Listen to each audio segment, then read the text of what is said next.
Eguerdi on guztioi.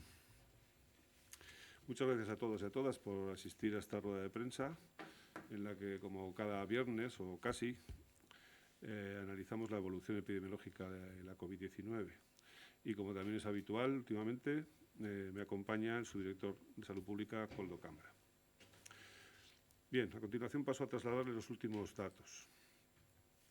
Durante la jornada de ayer se realizaron 7.580 pruebas diagnósticas, de las que 368 resultaron ser positivas. 59 en Araba, 218 en Vizcaya, 88 en Guipúzcoa y 3 de otras comunidades u otras procedencias. La tasa de incidencia acumulada de 14 días sigue manteniendo una tendencia descendente. A día de hoy, la tasa se sitúa en 282,04 por 100.000 habitantes. Por su parte, el valor del índice de reproducción de Euskadi, que es el promedio de contagios que produce cada caso detectado, se sitúa hoy en 0,86, un dato parecido al de la semana pasada. La situación de los hospitales es la siguiente. En estos momentos tenemos 126 personas ingresadas en las UCIs, 30 menos que la semana pasada. En cuanto a los ingresos nuevos, ayer fueron 45 y permanecen un total de 313 personas ingresadas en los hospitales de la red de Osakidecha. Seguimos con un escenario 3 de un total de 5 que contempla, como saben, el plan de contingencia de Osakidecha. Concretamente, ahora hay abiertas 336 camas de UCI, es decir, 18 menos que la semana pasada, de las que más del 37% están ocupadas por pacientes COVID. Continuamos, pues, en la fase de descenso de la curva de incidencia. No obstante, este descenso parece que está ralentizado. Es necesario observar qué ocurre en los próximos días respecto al índice reproductivo y al número de casos para poder valorar mejor su significado y su evolución. En cualquier caso, el número de contagios sigue siendo elevado en Euskadi. Nos encontramos lejos del objetivo de reducir la incidencia acumulada de 14 días por debajo de los 60 casos. Y el incremento observado en la circulación de la variante británica no deja de ser una fuente de incertidumbre. Mientras tanto, la estrategia de vacunación de Euskadi sigue avanzando. Hasta la fecha, Euskadi ha recibido un total de 195.560 vacunas, de las que se han administrado un total de 124.103. 46.556 personas han concluido ya su pauta de vacunación completa al recibir la segunda dosis. Como saben, esta semana hemos iniciado la vacunación en el colectivo de personas centenarias que viven en domicilio. El proceso se está llevando a cabo con normalidad y de manera satisfactoria. Y prevemos que en las próximas semanas se pueda seguir avanzando en la vacunación de las personas mayores, que son, como saben, una de las más vulnerables ante la COVID. Concretamente, el lunes arrancaremos la vacunación de las personas de más de 90 años. Osakidecha, de hecho, ya ha empezado a ponerse en contacto con este colectivo para indicarles dónde y cuándo recibirán la dosis de la vacuna Pfizer, que es la indicada para este grupo de edad. Tal y como se ha venido haciendo con las personas de más de 100 años, la vacunación se realizará preferentemente en centros sanitarios de la red de Osakidecha. De forma paralela, se está procediendo a la vacunación de distintos grupos priorizados en la estrategia vasca de vacunación, que, como saben, se puede consultar en la web del Departamento de Salud. Así, mientras se va avanzando la vacunación de nuevos colectivos, el Departamento de Salud quiere insistir en la importancia de seguir extremando las medidas preventivas para la transmisión del COVID. La evolución epidemiológica nos indica que no es momento para la relajación. La situación sigue siendo preocupante y de gran incertidumbre. Este domingo se cumple un año desde que se detectaron en Euskadi los 2 primeros casos de COVID. La pandemia no nos ha dado tregua desde entonces. Este virus ha sido un enemigo desconocido para todos, no solamente para el sistema vasco de salud, sino para todo el mundo. Pero no estamos igual que hace un año, ya que ahora conocemos mucho mejor cómo tratar la enfermedad y cómo evitar los contagios. Por lo tanto, apliquemos el conocimiento adquirido y cumplamos las medidas que se han demostrado efectivas para controlar la pandemia, es decir, el uso adecuado de mascarilla, mantener la distancia y evitar en lo posible juntarnos con personas no convivientes, llevar a cabo una correcta higiene de manos, ventilar los espacios cerrados y aislarse y contactar con el sistema de salud cuando tengamos síntomas compatibles con la COVID. Y además quiero recordar la importancia de acudir a vacunarse cuando nos llegue nuestro turno. Y ya a continuación paso la palabra a Koldo Cambra para que resuma en euskera algunos de los aspectos fundamentales de la situación epidemiológica actual. Adelante, Koldo. Eskerrik asko, sailburuorde, egunon. Pandemiaren bilakaera neurtzeko erabiltzen ditugun adierazle nagusiak aztertu ondoren. Barkatu. Eskerrik asko, sailburuorde, egunon. Pandemiaren bilakaera neurtzeko erabiltzen ditugun adierazle nagusiak aztertu ondoren, honako hau da egoera Euskadin. Intzidentzia kurbek jaisten jarraitzen dute. Hala ere, badirudi intzidentziaren jaitsiera moteltzen ari dela eta kutsatze kopuruaren murrizketa txikiagoa dela. Ikusi beharko dugu zer gertatzen den hurrengo egunetan, ondorioak ateratzeko.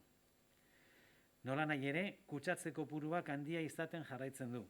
Euskadin urrun gaude finkatutako helburutik, hau da, 14 egunetan metatutako intzidentzia 100.000 biztanleko 60 kasutik behera jaistea. Gainera, zepa britaniarraren zirkulazioan antzeman den igoera ziurgabetasun iturria da. Txertaketa kanpainari dagokionez, dakizuenez, aste honetan hasi gara txertatzen beren etxetan bizi diren 100 urtetik gorako pertsonen kolektiboa. Prozesua normaltasunez egiten ari da, behar bezala. Eta datozen asteetan adineko pertsonen txertaketan aurrera egiten jarraitzea aurre ikusten dugu. Horiek baitira COVID-aren eragina gehien sufritzen dutenak. Astelehenean hasiko dugu 90 urtetik gorako pertsonen txertaketa, hain zuzen ere. Bitartean, osasun sailak azpimarratu nahi du transmisioak saihesteko garrantzitsua dela prebentzio neurriak betetzea eta mantentzea. Bilakaera epidemiologikoak adierazten digu ez errelaxatzeko unea. Egoera kezkagarria da oraindik.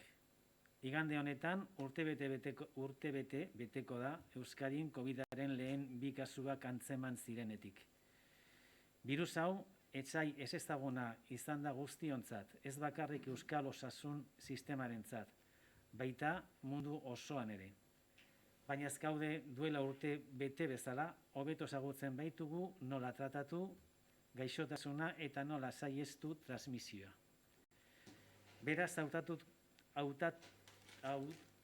hartutako ezagutza aplika dezagun eta bete ditzagun pandemia kontrolatzeko eraginkorrak izan diren neurriak. Hau da, maskararen erabilera egokia, distantzia mantentzea eta ahal den neurrian elkarrekin bizi ez diren pertsonekin ez elkartzea, eskuen higienea, espazio itxiak aireztatzea, eta COVID-19aren sintomak izan ezkero, etxean isolatu eta osasun sistemarekin harremanetan jarri. Nire alditik, ezer gehiago. Eskerrik asko, Koldo. Estamos a vuestra disposición para contestar las preguntas que estiméis oportunas. Yo quería preguntar a ver si se va a mantener esa estrategia de reservar ciertas vacunas. Por ejemplo, en el caso de AstraZeneca, la Sailburu ya ha adelantado que quizás se pueda cambiar esa estrategia pues por el tipo de vacuna, ¿no? Porque necesita quizá más tiempo para la segunda dosis. ¿Qué nos puede decir sobre el tema?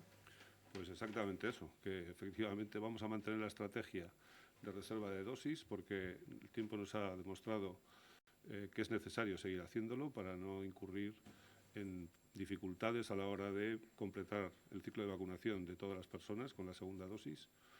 Y sí, es un matiz en el caso de AstraZeneca, que al tener un periodo tan largo entre la primera y la segunda dosis, no es necesario guardar 10 semanas la segunda dosis y se hará una provisión de fondo de stock un poquito más reducida, pero siempre con el fin de que no sean menos de 3 semanas para garantizar, en caso de problemas de suministro, que los está dando AstraZeneca ya, que podamos mantener la segunda dosis de vacuna para todo el mundo. Euskadi está de las primeras junto a Madrid en cuanto a incidencia acumulada. Sin embargo, embargo, la comunidad tiene importantes restricciones, o sea, Euskadi tiene importantes restricciones, pero los casos están bajando lentamente. ¿Cuál es el motivo? ¿Qué está pasando? Prefiero que conteste Koldo. Bueno, sí, seguimos estando en una fase de descenso de la incidencia. Hay una cierta ralentización, pero en este momento la razón de tasa nos indica que sigue habiendo una reducción en la incidencia respecto a 7 días atrás. Esa ralentización que, como hemos comentado, se puede ver en los valores de R es incipiente y tenemos que observar de cerca a ver cómo evoluciona en los próximos días. Cada curva puede tener su momento. El inicio de la curva del mes de febrero aquí en Euskadi ocurrió algo más tarde que en otros lugares y también puede en este momento el descenso estar siguiendo ese tiempo y con cierto retraso respecto a otros lugares. El pasado martes se dijo que había un primer caso sospechoso de la variante sudafricana. No sé si se tienen ya las conclusiones de ese estudio y si hay nuevos casos. Y también ustedes han comentado que sigue creciendo la implantación de la variante británica. No sé si tienen el dato actualizado y si hay nuevos brotes asociados a esta variante, como el que se conoció la pasada semana de la tabla. Bueno, son varias preguntas. Respecto a la variante sudafricana, en este momento hay 2 casos probables, contactos de casos importados. En el estudio, a su vez, de contactos de estas personas, no se ha encontrado ningún caso positivo. Los casos son probables, pero todavía están pendientes de confirmación. Respecto a la evolución de la cepa británica, la progresión de la circulación de esta cepa está siendo rápida. Concretamente, en el mes de febrero, en la primera semana, la proporción de la variante británica del total de casos positivos era 17,5%, en la segunda semana del 29,9%, como comunicamos la semana pasada, y la semana pasada ya ascendió al 42,2%. Esto nos está diciendo que la extensión es cada vez mayor y que dentro de un plazo relativamente corto probablemente se convierta en esta variante, en la cepa, en la versión del virus dominante. Beraz, gero eta gehiago ari da zabaltzen aldaera britaniarra. Orain arte behintzat osasun sailetik entzun duguna izan da ez duela horrek eragin gorakada bat, horrela izaten jarraitzen du, hau da kutsatzetan oraindik behintzat ez duela eragin gorakada nabarmen bat. Gorakada ez dugu ikusten, momentuz jaitsiera ikusten ari gara. Jaitsiera ikusten ari gara ere hartzen diren edo hartu diren eta hartzen ari diren neurriengatik. Variante britaniarren transmitigarritasuna beste zepena baino handiagoa da, eta beraz aldaketa horrek bultzatzen du kutsatze gehiagora, ez? Hartu beharreko neurriak eta hartzen ari direnak berdinak dira variante britaniarrarako edo beste virusaren variantetarako. Orduan mezua da baita ere orain arte jarri diren eta ezartzen ari diren neurri preventiboekin jarraitzea. No sé si tienen algún dato de si los positivos generados por esta variante británica tienen un porcentaje mayor o menor de hospitalización o mayor o menor de letalidad. ¿Eso está medido de alguna manera? No, que yo sepa, en datos propios no. En algunos estudios provenientes de otros sitios se ha hablado del Reino Unido como que la variante británica podría tener mayor severidad y estar más asociado a un mayor número de ingresos. Yo quería insistir en la cuestión de la ralentización. Bueno, entiendo, decía que la cepa británica va a ser la dominante, supongo que es ya la dominante con esos porcentajes. No sé si hay otra cepa que es dominante, pero bueno, quería saber si tiene una relación directa con esa ralentización, aunque me imagino que en otras comunidades también estarán unos porcentajes similares. Y si encuentran alguna razón concreta para que se haya producido esa ralentización que pues a lo mejor se ha dado antes de tiempo o que no se ha dado tan pronto en otras comunidades autónomas, ¿no? ¿Hay alguna particularidad de esa ralentización aquí en Euskadi? No, como hemos comentado, es una observación todavía preliminar. Esta ralentización tenemos que ver cómo qué ocurre en los próximos días con cómo evoluciona el número de contagios y cómo evoluciona el número de reproducción. La variante británica, al tener ser más transmisible, empuja a que haya una ralentización en primer lugar, pero de momento seguimos teniendo un descenso en las tasas. Está por ver qué es lo que ocurre. De cara a la Semana Santa, algunas comunidades han presentado ya sus intenciones de desescalada. No sé si es conveniente o quizás es demasiado pronto. ¿Cuál es la perspectiva de Euskadi? Eso quizás... Bueno, me repito las declaraciones de la Sailburu, del Departamento de Salud, que más o menos son que hay que tener prudencia todavía. Desde luego, en nuestro medio es pronto para aventurarnos a decir si va a haber medidas de desescalada en el corto o medio. De todas maneras, el viernes que viene hay un LABI institucional y ahí se confirmará si esto va a ser así o no. Sí, el Comité de Ética de Intervención Social de Vizcaya ha sacado hoy a la luz un estudio. En él se recomienda o pide que se flexibilicen las medidas de protección en las residencias de mayores. El Departamento de Salud, no sé si está de acuerdo con esta opinión, es partidario de ello, va a impulsar esta flexibilización. Sí, conocemos el documento hecho por el Comité de Ética de Intervención Social de la Diputación de Vizcaya. Compartimos porque hace un análisis retrospectivo de los momentos duros de la pandemia, cuando las medidas de aislamiento de las personas residenciadas fueron grandes, y no solamente las residenciadas, sino también las que estaban en los hospitales de Osakidecha. Y estas recomendaciones que hace, por supuesto, están contempladas ya en el ámbito del Departamento de Salud y se han puesto en común con las 3 diputaciones forales, pero desde luego en nuestro medio y con estos datos que acabamos de dar, entendemos que a fecha actual no conviene todavía abrir excesivamente las puertas de las residencias. Los datos de las residencias son muy buenos, está claro que la vacunación ha hecho su efecto, ha caído muy drásticamente el índice de contagios, pero la propuesta del Departamento de Salud es aguardar al menos a que ver a lo largo de marzo cómo evoluciona los datos epidemiológicos generales, porque aunque sean muy buenos dentro de las residencias, fuera de las residencias, que es a donde van a ir las personas residenciadas, pues de momento no son como para tomar muchas medidas de desescalada. No sé si esa lectura se puede ampliar un poco a las medidas más generales que afectan a toda la población. Quiero decir, si no flexibilizamos demasiado las medidas dentro de las residencias, flexibilizar las medidas de una manera más general sería adecuada con esta lectura epidemiológica. No sería muy coherente, desde luego. De todas maneras, las diputaciones son las que toman las decisiones respecto al ámbito de su actuación en cuanto a las residencias. Diputación de Vizcaya incluso ya ha planteado alguna medida menor, pero sí que flexibiliza un poquito la situación de las residencias en cuanto a visitas de familiares y a salidas de los propios residentes. No lo han hecho Guipúzcoa y Álava, tampoco son medidas muy fuertes en cuanto a desescalada. Insisto que hay ya propuestas de ir disminuyendo esa escalada, pero efectivamente no en estos momentos. Me consta que en las residencias de Guipúzcoa hoy están libres de COVID. No sé qué lectura tienen de la situación de estos territorios, pero me consta que creo que en las residencias de Guipúzcoa se ha comunicado que estaban libres de COVID.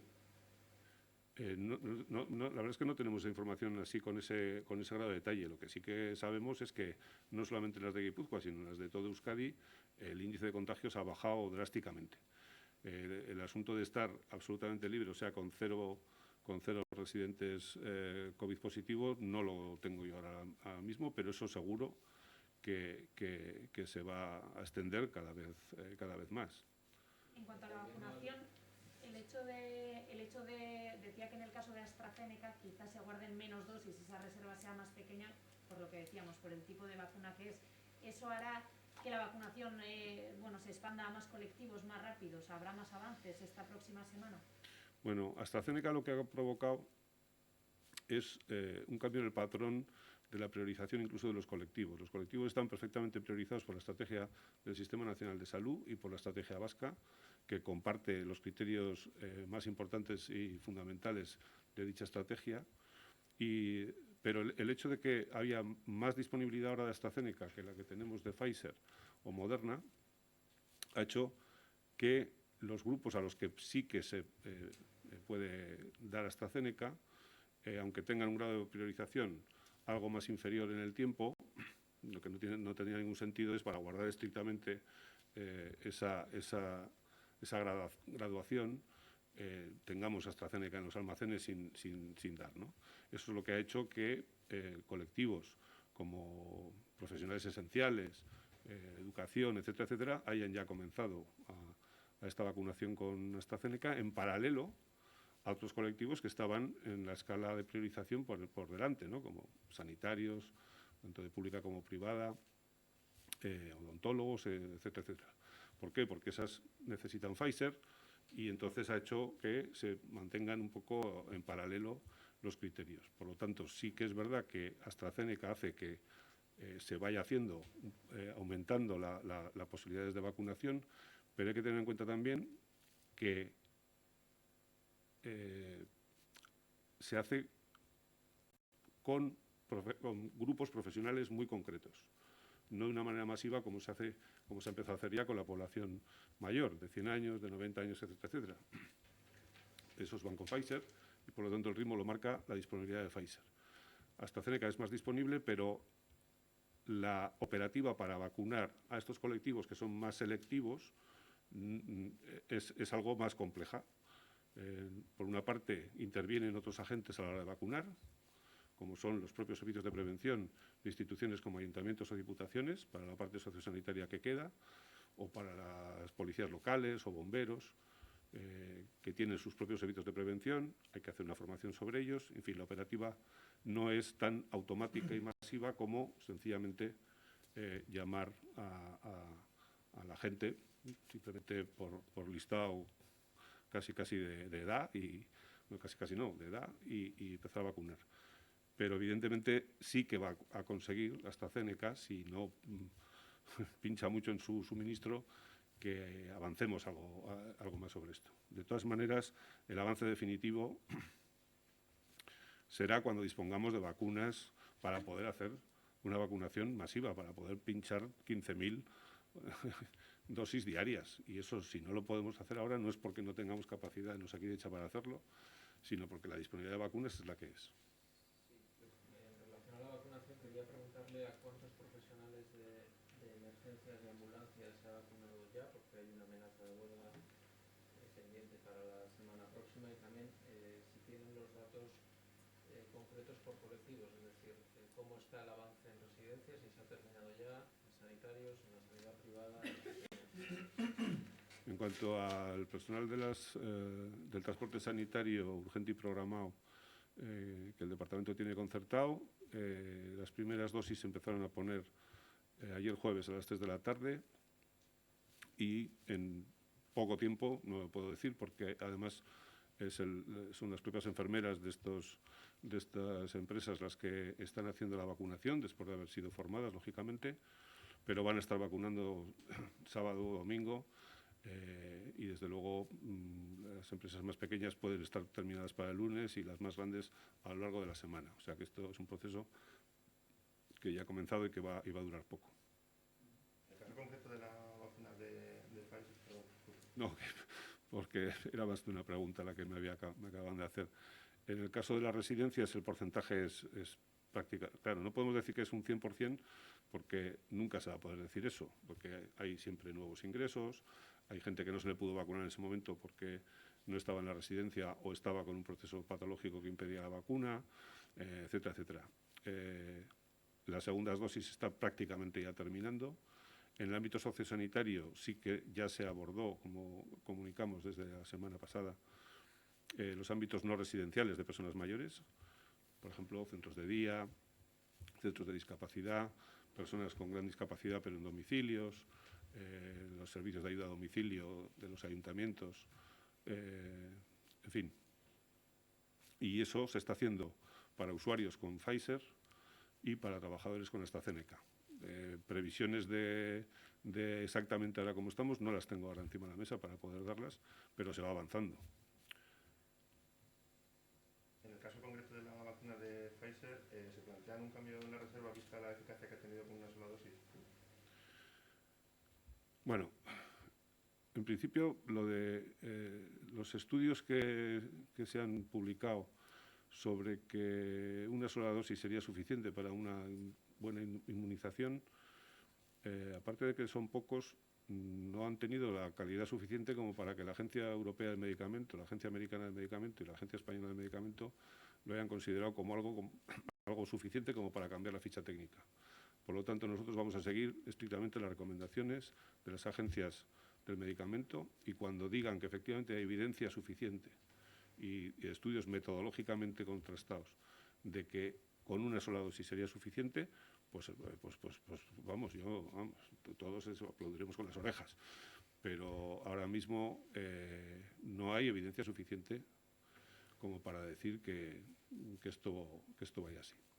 ¿Tiene el dato de cuántas personas centenarias han sido vacunadas en vehículos? Pues la verdad es que no. ¿La totalidad de personas centenarias que ya han recibido la vacuna?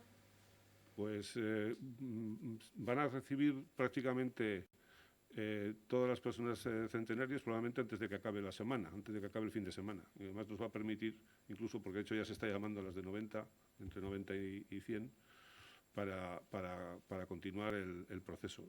Sí que es verdad, no me puedo decir exactamente el dato de lo que se lleva hasta ahora, que es un porcentaje ya alto, pero lo que sí que se ha visto es que de las personas censadas con tarjeta sanitaria vasca, se ha visto que hay un número no despreciable de personas que no estaban residiendo en estos momentos en Euskadi y eso ha hecho pues, que probablemente con este grupo acabemos antes de lo previsto. ¿Cuántas? En ese número no desdeñable que dice aproximadamente.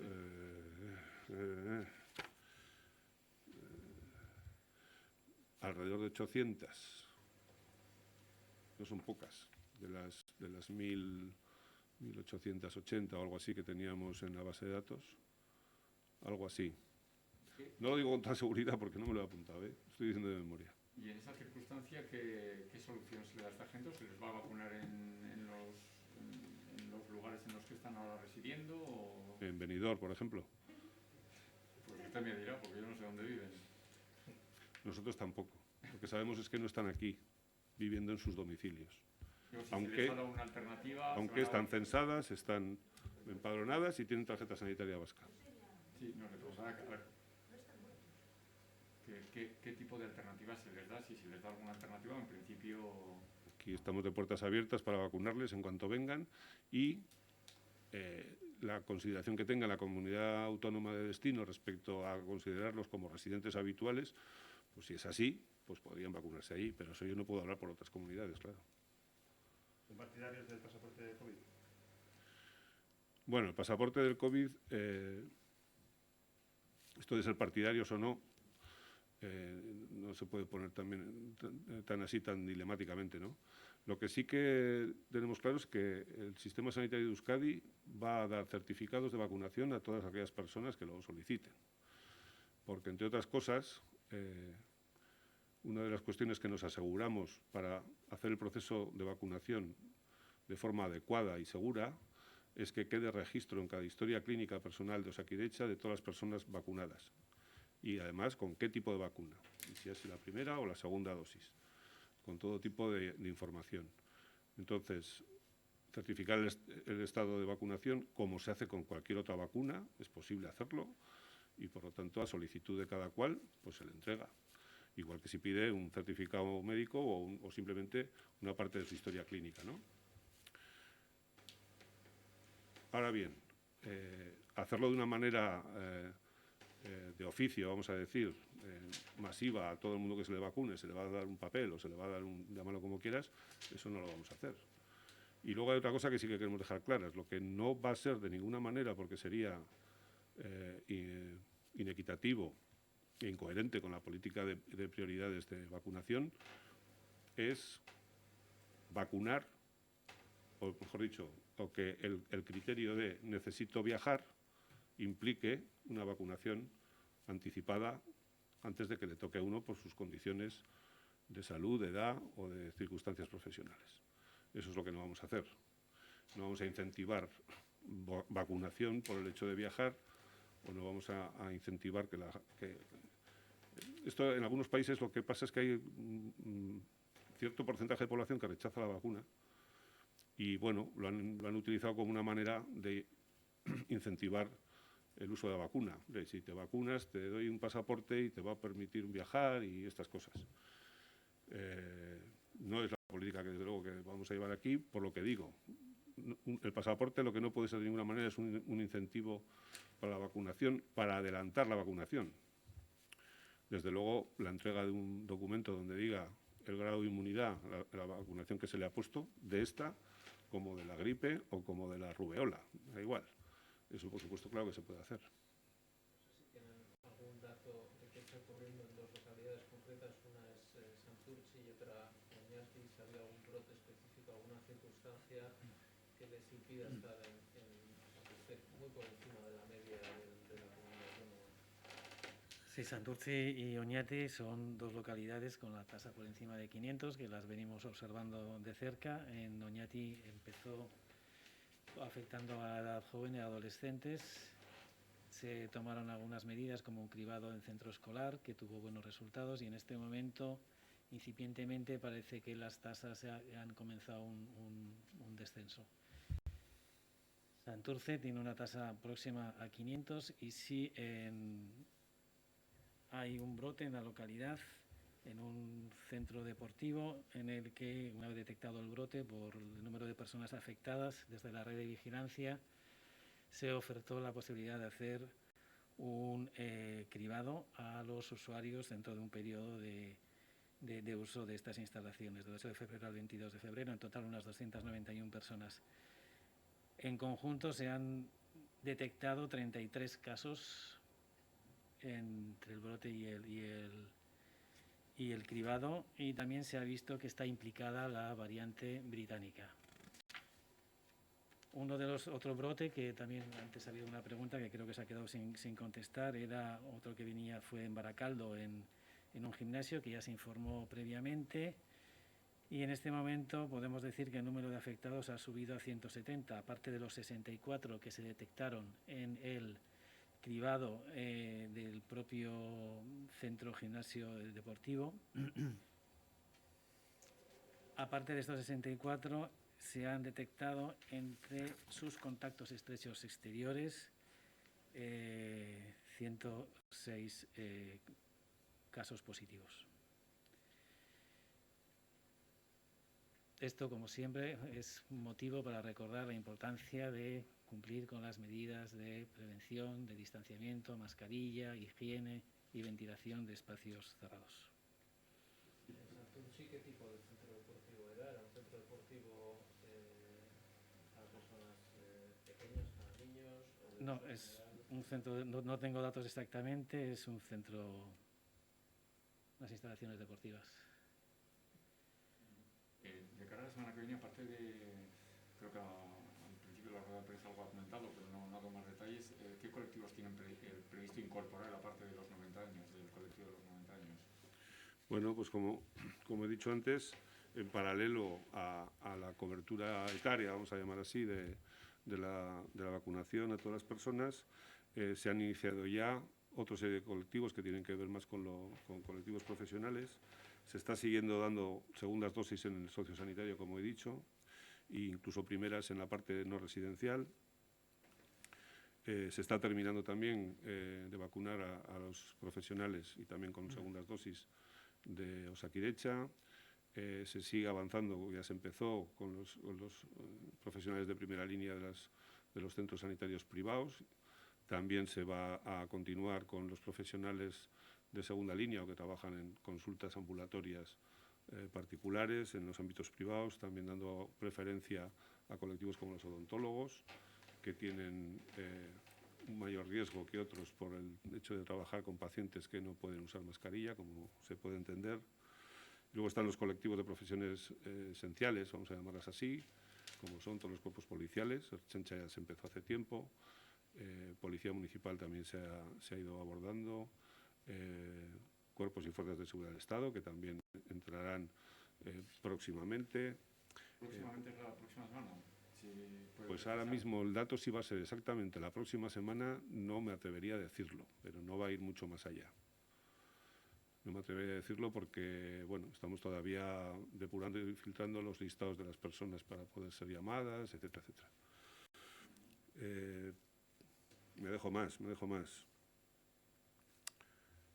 Aparte de educación, sí que se ha comenzado por los centros públicos, no por un criterio de priorizar unos sobre otros respecto a la pública y a la concertada, sino porque los públicos, como creo que ya he comentado, disponen de un servicio de prevención, de mutualia propio, como todo el personal del Gobierno vasco, incluso de Osakidetza, y ha sido más fácil preparar la logística para ello. Pero ya desde la semana que viene se van a empezar a llamar a los centros concertados privados, que estos los vacunará Osakidetza para agilizar precisamente, porque los centros concertados tienen diversas mutuas a su cargo y hacerlo con cada una de ellas iba a lentecer el proceso. ¿No es un tanto contradictorio que profesionales privados vacunen en la pública y la pública vacune en la privada? Así es la vida, de estupenda. Colaboración máxima. No sé, yo no lo veo ni siquiera contradictorio.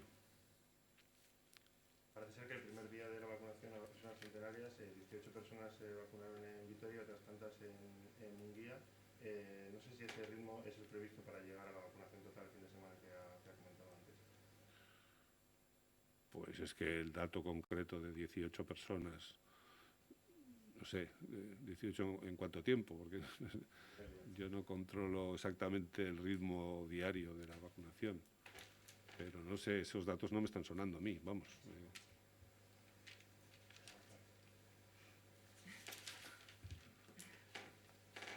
A mí me gustaría preguntar respecto, bueno, teniendo en cuenta que los hosteleros se siguen manifestando varios días de la semana, hoy por ejemplo se han vuelto a manifestar, si en caso de que la curva siga bajando y la situación siga mejorando, se podría tomar medidas como las que han tomado en Castilla y León para aliviar un poco esas medidas y se plantean otras medidas antes que las de la relajación de las medidas de la hostelería.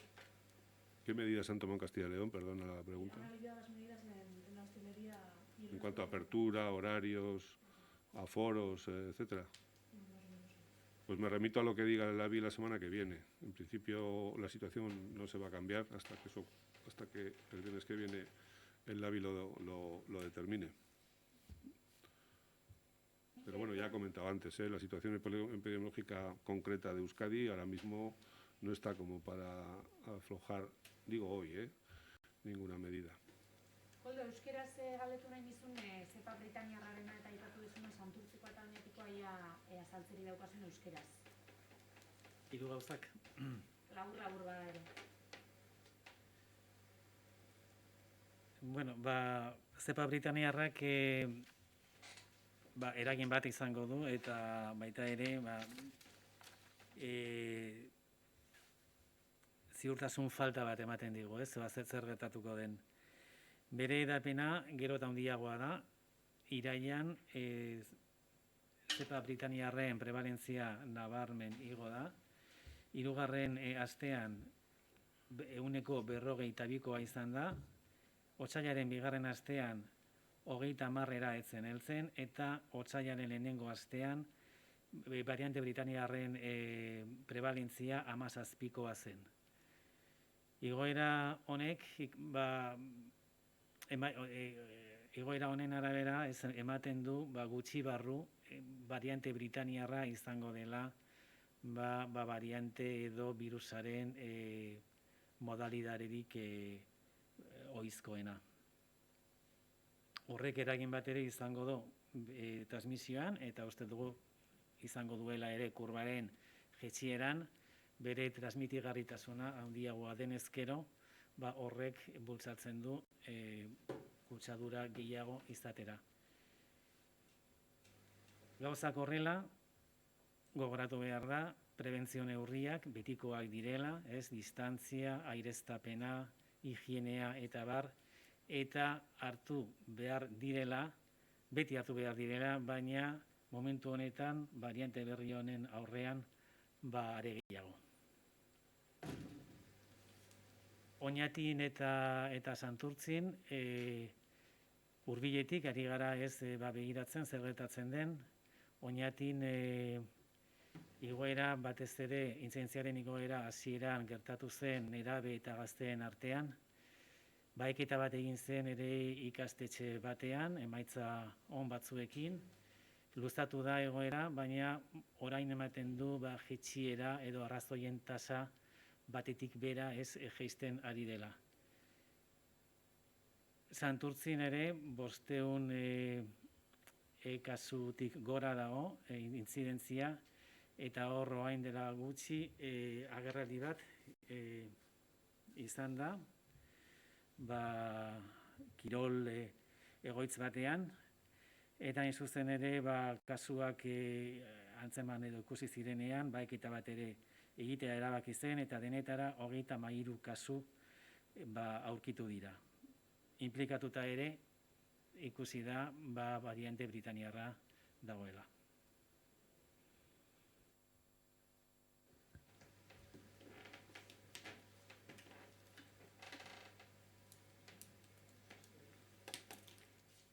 Bueno, eskerrik asko,